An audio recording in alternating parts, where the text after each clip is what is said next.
सिंधुदुर्ग जिल्ह्यामध्ये अंशकालीन कातळ शिल्प हे अनेक ठिकाणी आढळलेली पाहायला मिळतात। तसेच वैभववाडी तालुक्यातील कोकिसरे ह्या भागामध्ये सुद्धा कातळ शिल्प आहे। ते मी तुम्हाला दृश्यांच्या माध्यमातून दाखवण्याचा प्रयत्न करतो की हे अनोखे म्हणजे वेगळ्या पद्धतीचं हे कातळ शिल्प आहे।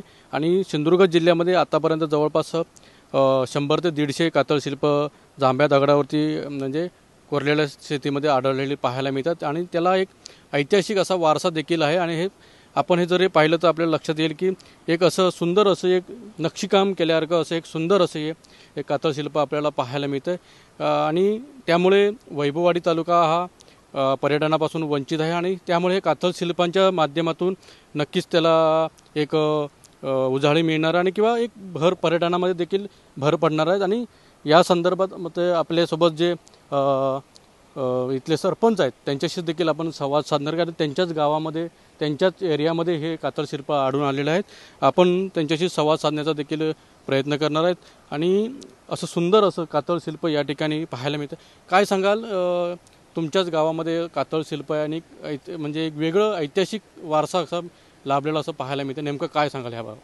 हे असं आमच्या गावामध्ये नैसर्गिक सौंदर्य असल्याकारणानं अनेक लोक इथे येतात। आम्ही सुद्धा लहानपणापासून आमच्या आजोबांपासून असं हे सगळं चालू इथे बघायचं आहे।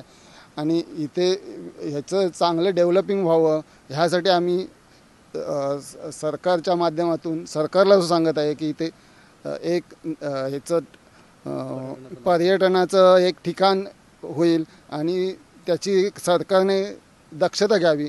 कारण ह्याच्याच बाजूला इथे सालव्याचा डोंगर आहे, सालव्याच्या डोंगरामध्ये सुद्धा गुहा आहे, तिथे सुद्धा येणं जाणं चालूच आहे।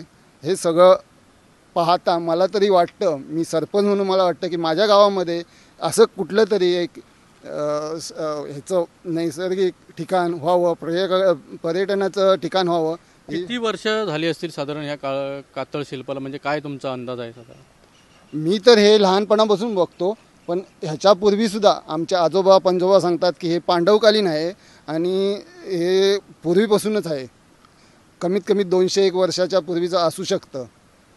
नक्कीच हे 200 पूर्वीच्या अगोदरचं असू शकतं असं सरपंचांचं मत आहे। त्यामुळे इथे ऐतिहासिक असा वारसासुद्धा देखील आता वैभववाडी तालुक्याला देखील मिळताना पाहायला मिळतो। त्यामुळे इथे प्रशासनाने शासनाने याकडे सुद्धा गांभीर्याने लक्ष देऊन इथे काही पर्यटनांसाठी कसं माध्यम ओपन करता येईल, कसं दाखवता येईल यासाठी सुद्धा उपाययोजना कराव्या अशी मागणी देखील सरपंच यांच्याकडून होताना पाहायला मिळते। अनंत पातळे, TV9 मराठी, सिंधुदुर्ग।